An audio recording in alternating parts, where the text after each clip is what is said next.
रंग recording studio. बचपन के प्यार हमर भूल गे निछौड़ी गे, एक साथ घूमा हानि दिन दोपहरिया गे छौड़ी, कहले नी मुहावा तू मोड़ गे सोना, कह देनी दिलावा तू तोड़। दिन रात देखा हलियो तोरे सपनावा गे, तोहरे में बसा हलो हमारो परानवा गे सोना, कहले नी मुहावा तू मोड़ आगे जानू, कह देनी दिलावा तू तोड़। आगे सोना आगे जानू, आगे सोना, कह देनी दिलावा तू तोड़। डीजे कंचन राज मुजफ्फरपुर।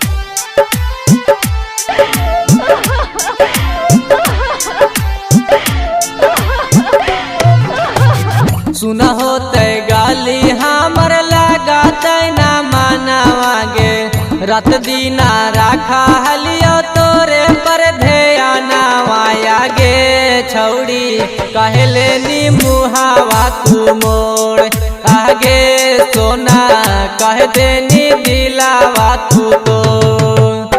सोचल सपनवा हमर कईनी बेकार गे, जीते जिंदगिया में जनी छौड़ी मारा गे छौड़ी, कहले नी मुहावा तू मोड़ आगे सोना, कह देनी दिलावा तू तो।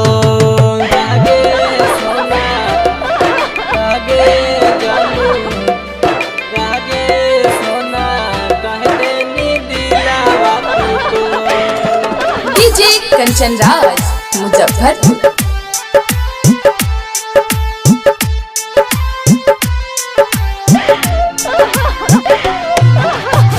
जग जागी कटते हमर रातिया से भोरावा गे, तोरे लागिरते हमर आखिया से लोरावा गे खुशबू, कहले नी मुहावा तू मोड़ आगे सोनिया, कह देनी दिलावा तू तोड़।